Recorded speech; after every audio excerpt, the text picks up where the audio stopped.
ما أصابك إن ذلك من عزم الأمور ولا تصاعر خدك للناس ولا تمش في الأرض مرحا إن الله لا يحب كل مختال فخور واقصد في مشيك واغضض من صوتك إن أنكر الأصوات لصوت الحمير ألم تر أن الله سخر لكم ما في السماوات وما في الأرض وأسبغ عليكم نعمه ظاهرة وباطنة ومن الناس من يجادل في الله بغير علم ولا هدى ولا كتاب منير.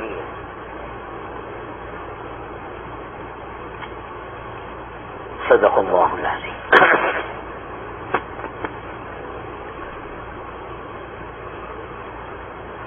گزشتہ 2 دنوں سے سورہ لقمان کا ترجمہ چل رہا ہے بفضل تعالی. اللہ عز و جل فرما رہے ہیں حکیم لقمان کے متعلق یہاں ان کی نصیحتیں چل رہی ہیں اپنے بیٹے سے گفتگو. کل بھی میں نے مفصل عرض کیا تھا کہ ان کی کچھ نصیحتیں کل بیان ہوئی تھی اور غالباً میں نے یاد بھی کروائی تھی تقریباً سب کو. آپ کو بھی یاد ہے؟ یاد ہے؟ چلیے سنا دیں اور ان کو پتہ بھی چل جائے.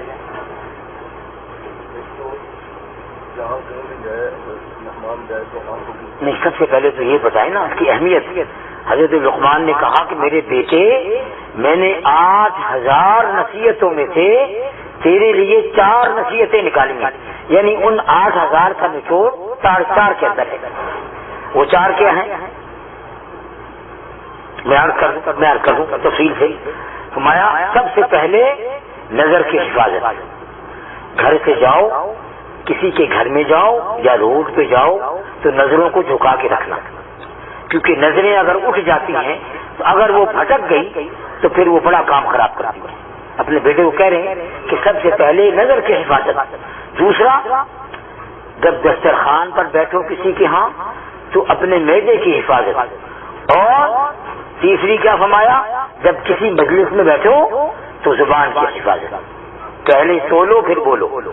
اگر زبان میں صلاحیت ہے، جو بات آپ کہنا چاہ رہے ہیں اس کو آپ اچھی طرح جانتے ہیں تو پھر آپ اس کو بیان کریں، ورنہ خاموش ہیں. کیونکہ خاموشی بھی ایک بہترین خطاب ہے اور انسان کا بھرم قائم رہتا ہے. جب آدمی بول لیتا ہے تو اس کا اندازہ ہو جاتا ہے کہ اس کے اندر کتنی صلاحیتیں ہیں اور یہ کتنے پانی میں. اس لیے حضرت علی فرماتے ہیں کہ خاموشی بھی ایک خطاب ہے، خاموش رہنا ہی بہتر ہے اگر بولنے کی صلاحیت نہ ہو. تو کیا فرمایا؟ نظر کی حفاظت. دسترخوان پر بیٹھو تو معدے کی حفاظت. پیٹ میں اتنا اتارو جتنا وہ ہضم کر لے، اس سے زیادہ اتارنا اگلا بھی گوانا جو پہلے پیٹ میں وہ بھی ضائع ہو جائے. اب جب کسی مجلس میں بیٹھو تو زبان کی حفاظت. اور چوتھا، جب اللہ کی عبادت کے لیے کھڑے ہو جاؤ نماز میں یا ذکر میں تو اپنے دل کو بار بار کھینچ کے اپنے اللہ کے سامنے، اپنے اللہ کے حضوری میں لے آؤ. وہ بھاگے گا دنیا کی طرف، وہ خیال وہاں تمہارے اس کو بار بار کھینچ کے جب لاؤ گے، پریکٹس کرو گے تو ایک دن ایسا آئے گا کہ آپ کو تعلق مع اللہ کی دولت مل جائے گی کہ پھر یہ حال ہوگا دل کے آئینے میں ہے تصویر یار، گردن جھکائی دیکھ لے. بھری محفل میں لوگ گفتگو کرتے رہے، ہم ان سے ذکر ہو کرتے رہے. پھر وہ مقام مل جاتا ہے کہ انسان بھری محفل میں لوگ دنیا کی باتیں کر رہے ہوتے ہیں، وہ گردن جھکا کے بیٹھا ہوتا ہے اور اپنے اللہ سے آوازاری میں لگا ہوتا ہے. یہ اولیاء کرام کو مقام حاصل ہوتا ہے اور یہ بہت بڑا مقام ہے. یہ ذکر کی اور نماز میں اور ذکر میں جس کو یکسوئی حاصل ہو جائے اور تعلق مع اللہ مل جائے، اللہ پاک یہ دولت ان کو دیتے ہیں. اب حکیم لقمان نے کیونکہ ان کی وصیتیں چل رہی ہیں اپنے بیٹے کو، تو یہ بھی باتیں آ گئی کہ 8000 نصیحتوں میں سے 4 نصیحتیں میں نے تیرے لیے نکالی ہیں میرے بیٹے. اب آگے بھی وصیت کر رہے ہیں. اب کیا کہہ رہے ہیں؟ یا بنی اقم الصلاۃ وامر بالمعروف وانهى عن المنکر واصبر على ما اصابك ان ذلك من عزم الامور. اے میرے بیٹے، تو نماز قائم کر اور نیکی کا حکم اور برائی سے روک، امر بالمعروف نہیں عن المنکر، پیچھے بھی گزر چکا. اور اللہ عز و جل فرماتے ہیں 4 کام تم کر لو. یہ تو اپنے بیٹے کو نصیحت کر رہے ہیں نا. اللہ فرماتے ہیں 4 کام کر لو، امن میں نازل کروں گا.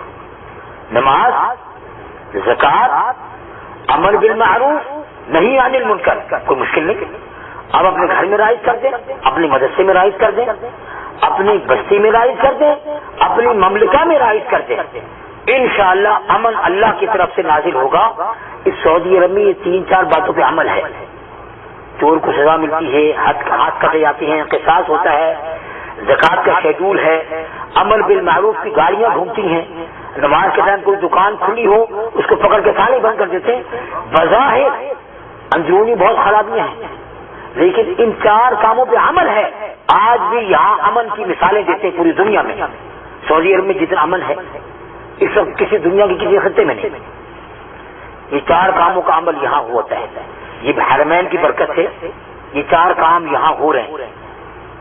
امر بالمعروف نہیں عن المنکر، اور نماز اور زکوٰۃ کا نصاب یہ تاجروں سے خود لے لیتے ہیں بینکوں کے ذریعے کہ تمہارا اتنا بینک بیلنس ہے، اتنی زکوٰۃ نکالو، اور تمہارا سارا سسٹم بند.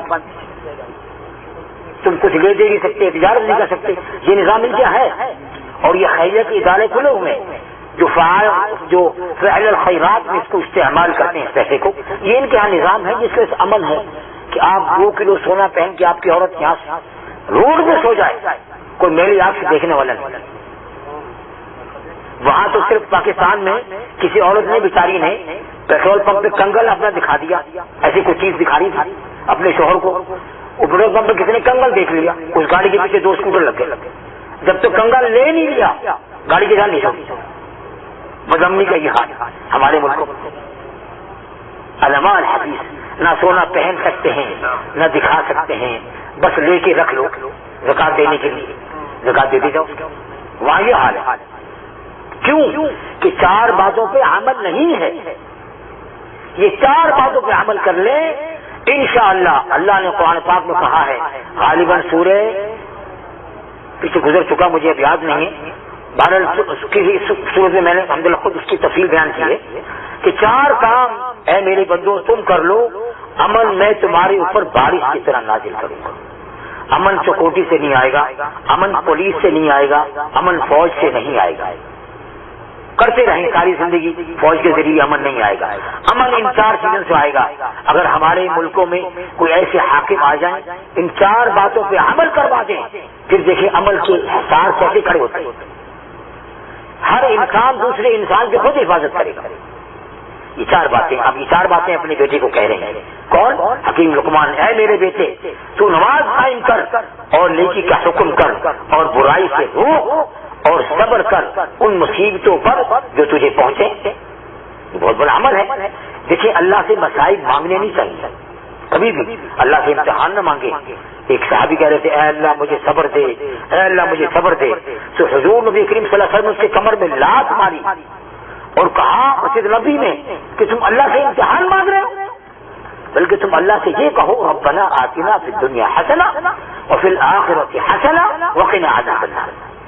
اللہ سے امتحان مت مانگو، لیکن اگر آ جائیں اگر تمہیں پہنچے. شیخ سعدی فرماتے تھے اللہ مجھے بذات خود اذیتیں دے یا مخلوق کے ذریعے اذیتیں دے، میں ہر طرح اس مالک سے راضی. یہ تو ہونا چاہیے ہمارے اندر تیاری اللہ کی اطاعت میں. لیکن اگر مصیبتیں آ جائیں تو اس پہ صبر کرنے کے جو انعامات ہیں اس کی میں آپ کو کچھ بتا نہیں سکتا. اتنے انعامات ہیں. مصائب آ جائیں تو اس پہ صبر کریں اور مصیبتیں مانگنی نہیں چاہیے کبھی بھی. اللہ سے پناہ مانگیں، بلکہ جو آپ تعلیم فرمائی دعا ربنا آتنا فی الدنیا حسنہ وفی الآخرۃ حسنہ وقنا عذاب النار. ہمارے ڈاکٹر عبدالحی صاحب رحمۃ اللہ علیہ، مولانا اشرف علی تھانوی رحمۃ اللہ علیہ کے خلفاء میں سے بڑے اجل خلفاء میں سے تھے اور بڑے عظیم و غریب اللہ نے ان کو نوازا تھا. وہ فرماتے تھے ربنا آتنا فی الدنیا حسنہ وفی الآخرۃ حسنہ کی جو اس کے جو حسنات ہیں اور اس کی جو دعا کی مقبول ہونے کی علامت یہ ہے کہ جو اس کے مانگنے والا ہے کثرت سے اگر آپ نے دیکھنا ہے کہ اس کو ساری چیزیں ربنا آتنا فی الدنیا کے مل رہی ہیں تو اس کو آپ دیکھیں کہ اس کی بیوی فرما بردار ہوگی، اولاد فرما بردار ہوگی، روزی ضرورت کے مطابق مل رہی ہوگی، تمام پریشانیاں اس سے دور ہوں گی، اس کی دنیا کے اندر جو زندگی ہے وہ ایک ایسی ہوگی کہ جیسے جنت کا نمونہ اگر ہے تو سمجھ لو ربنا آتنا فی الدنیا کا مصداق ہے۔ اسے پتہ یہ چلا کہ ربنا آتنا فی الدنیا حسنہ وفی الآخرۃ حسنہ وقنا عذاب النار وادخلنا الجنۃ مع الابرار یا عزیز یا غفار، یہ دعا ہر نماز میں مانگے، ہر موقع پہ مانگے، ہر جگہ مانگے۔ اس کے اگر آپ کو اس کے ثمرات مل گئے تو پھر جو میں نے باتیں بیان کی ہیں حضرت نے، بیوی فرما بردار دنیا میں جنت، جس کی بیوی فرما بردار ہو، کیونکہ اکثر ہی الٹی گنگا بہتی ہے۔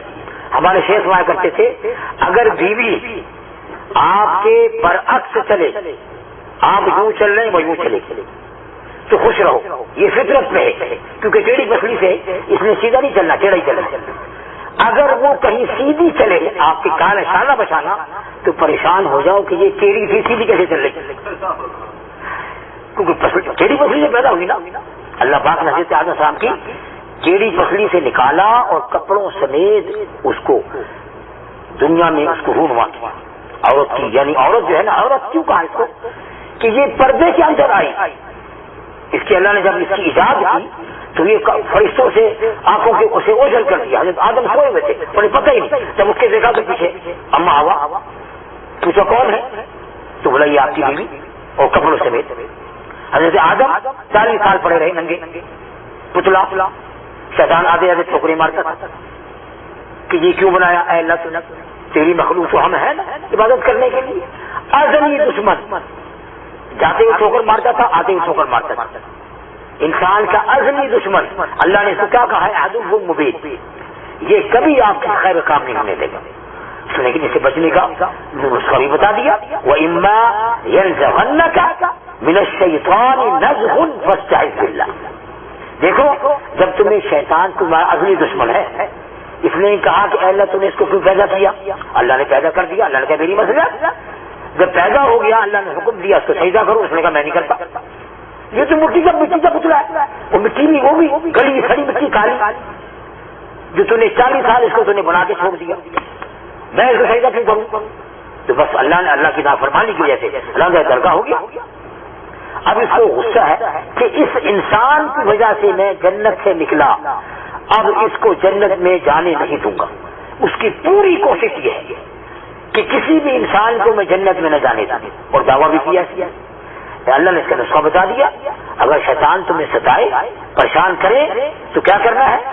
آپ ایک ہیں، ہے نا، اکیلے ہیں تو ایک اور ایک اگر 2 ہو جائے تو پھر کتنی طاقت آ جاتی ہے؟ 11۔ تو اللہ کہتے ہیں اپنے آپ کو اکیلا مت سمجھو، وَإِمَّا يَنزَغَنَّكَ مِنَ الشَّيْطَانِ نَزْغٌ فَاسْتَعِذْ بِاللَّهِ۔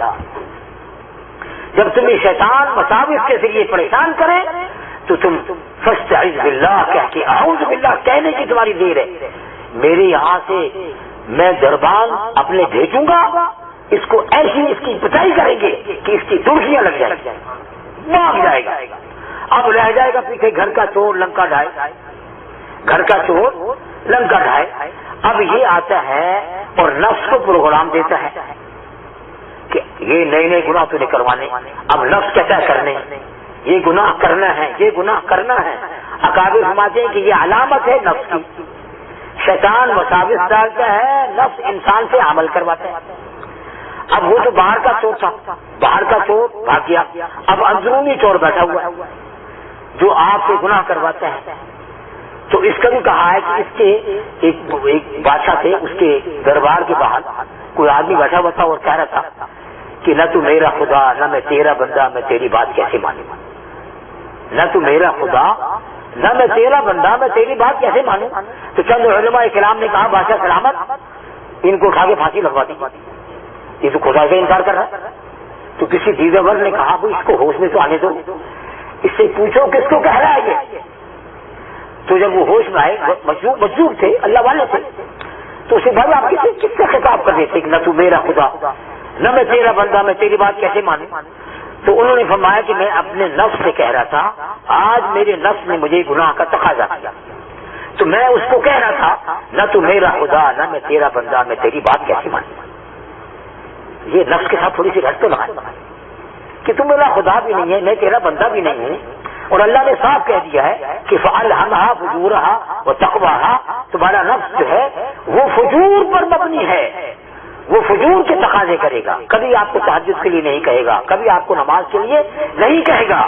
اللہ نے اعلان کر دیا وَمَا أُبَرِّئُ نَفْسِي إِنَّ النَّفْسَ لَأَمَّارَةٌ بِالسُّوءِ، یہ گناہوں کا تقاضا امر، گناہوں کا امر دینے والا ہے نفس انسان کا۔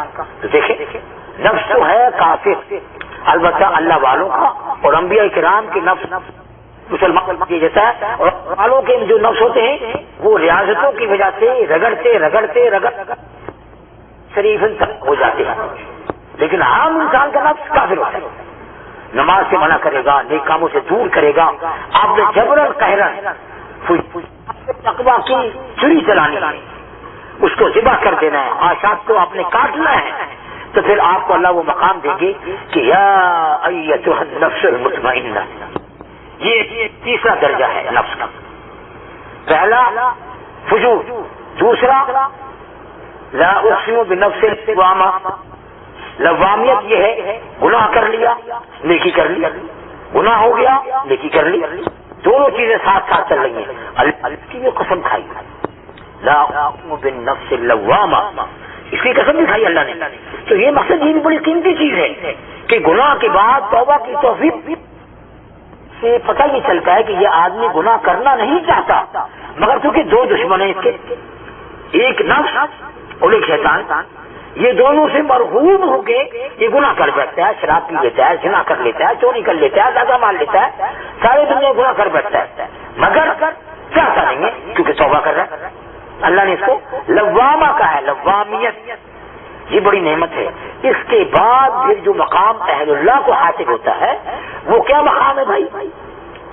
یا ایتھا النفس المطمئنہ ارجعی، اس کا ترجمہ دیکھیں، آؤ میں تمہارے انتظار میں ہوں، ارجعی، آ جاؤ واپس، اور تمہارا انتظار میں بیٹھا ہوا ہے، ارجعی الی ربک راضی، تم جس دروازے سے چاہو اپنی عبادت کی وجہ سے جنت میں داخل کرو۔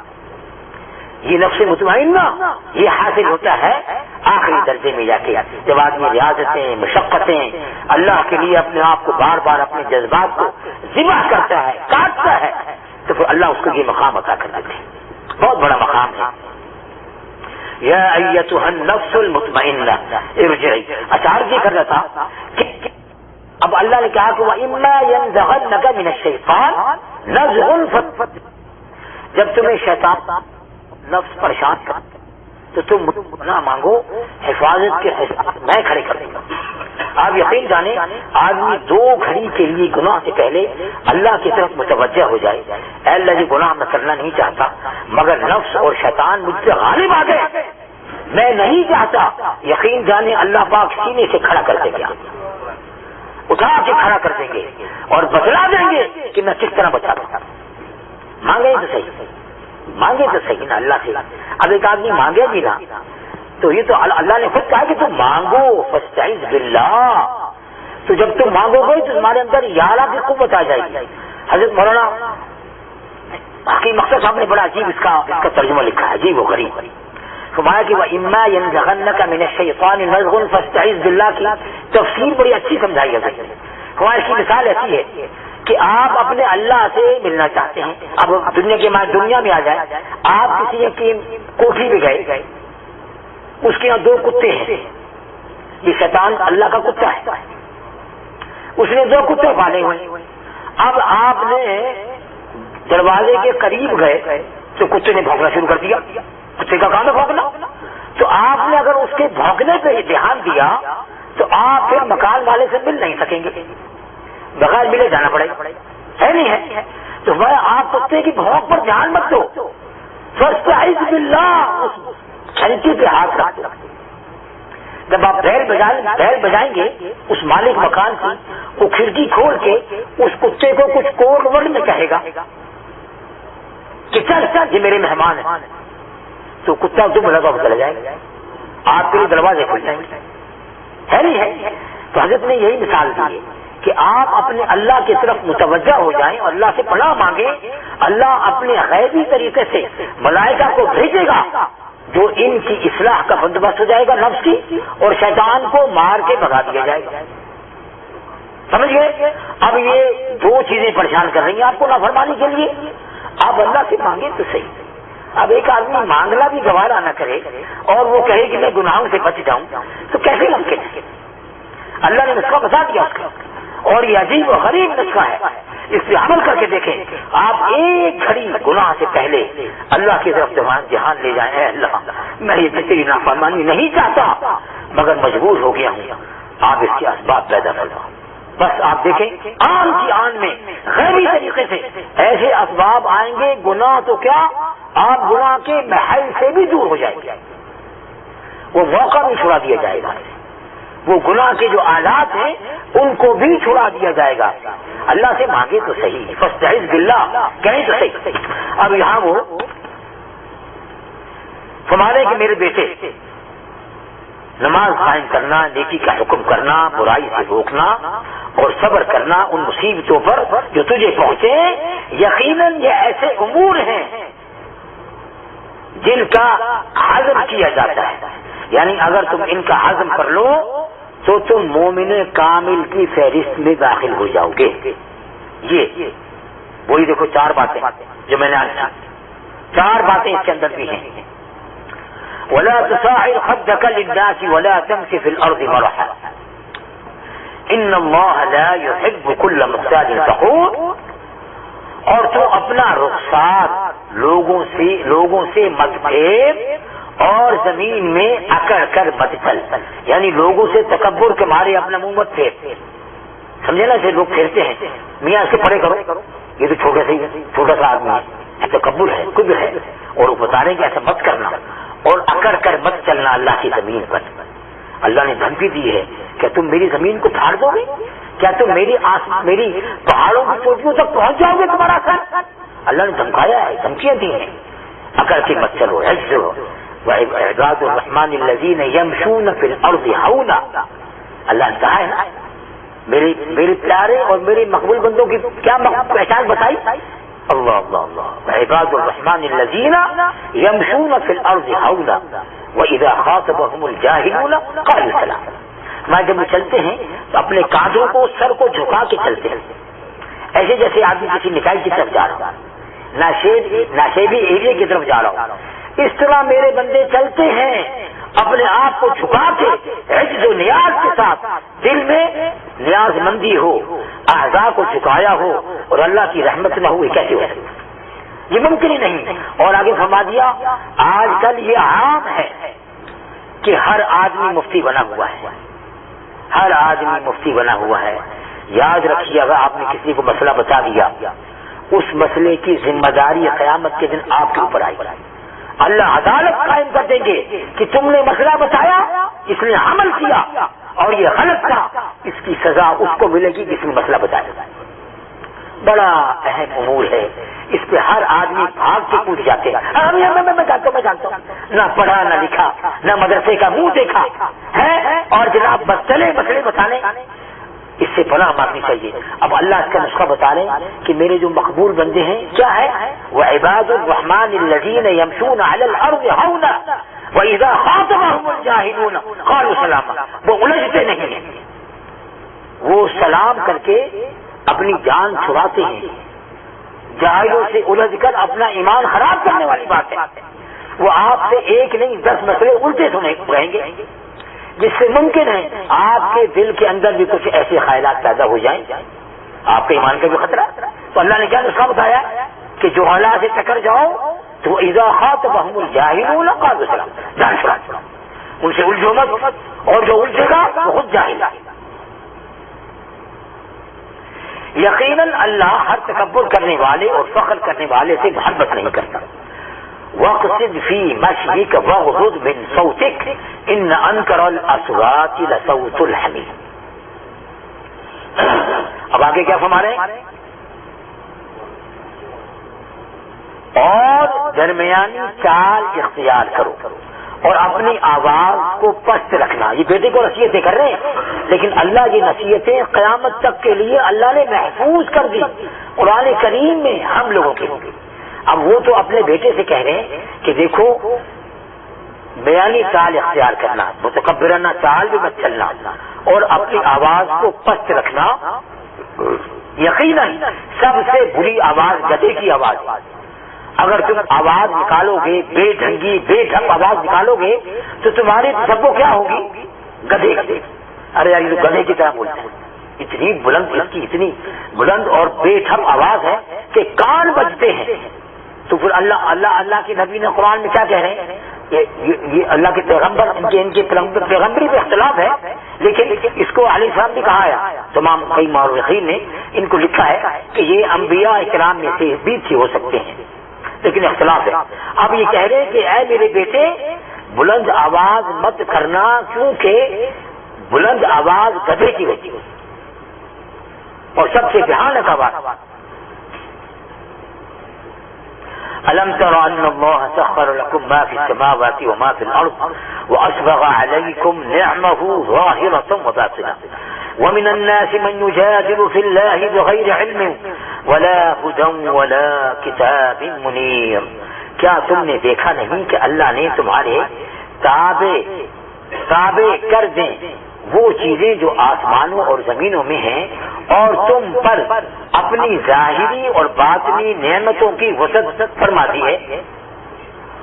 اور لوگوں میں سے ایسے بھی ہیں جو اللہ کے بارے میں جھگڑتے ہیں علم اور ہدایت اور روشن کتاب کے بغیر، یعنی اللہ کے بارے میں جھگڑتے ہیں کہ اللہ ہے یا نہیں۔ اب ان کو علم ہے نہیں، تو جب علم نہیں ہے تو اس جھگڑے پھڑے میں بھی مت پڑو۔ اس سے بھی جو ہلاک کو منع کیا ہے، جس کو علم حاصل نہ ہو۔ اہل علم کے لیے بعض چیزیں مخصوص ہوتی ہیں، وہ اہل علم کے لیے چھوڑ دیں۔ جیسے کہ ایک آدمی آئے اور انہوں نے کہا کہ حضرت ثانوی رحمۃ اللہ علیہ سے کہ حضرت امیر معاویہ حق سے تھے یا حضرت علی حق میں تھے، تو آپ نے ان کو جواب دینے کے بجائے پوچھا کہ میاں کام کیا کرتے ہو؟ کہ حضرت میں رنگ ریز ہوں، کپڑا رنگتا ہوں۔ میں جاؤ کپڑا رنگو۔ یہ بحث تمہاری نہیں ہے، یہ بحث علماء کرام کی ہے، اور تم سے اس کے متعلق قیامت کے دن سوال بھی نہیں ہوگا۔ اب اس قسم کی فضول بحثوں میں عام آدمی پڑا ہوا ہے، علم سے لینا دینا نہیں، مدرسے سے لینا دینا نہیں، الف سے بے نہیں جانتا۔ اب چلے ہیں جناب یہ مسئلے نکالنے کہ امیر معاویہ حق میں تھے یا حضرت علی حق میں تھے، یہ کوئی باتیں کرنے والی۔ اب ہمارے اکابر فرماتے ہیں کہ ان کی مثال ایسی ہے ان دونوں کی کہ یہ دونوں حق میں تھے۔ ان کی مثال ایسی تھی سمجھانے کے لیے کہ ایک آدمی آیا، اس نے مسجد کے باہر بڑے بڑے قلعے گاڑ دیے کہ لوگ آئیں اور اپنے جانور باندھیں اور اطمینان قلب سے نماز پڑھیں۔ اس کی نیت بھی درست، اس قلعے کو گاڑنے والے کی۔ اب دوسرا آدمی آیا، اس نے کہا یار رات کو اندھیرے میں کوئی یہاں سے گزرے گا، اس کو ٹھوکر لگے گی گر جائے گا۔ اس نے قلعے نکال دیے، ایک نے ڈال دیے ایک نے نکال دیے۔ دونوں کی نیتیں درست ہیں، دونوں حق میں ہیں، لیکن اس موضوع پہ بولنا نہیں چاہیے۔ صدق اللہ العظیم۔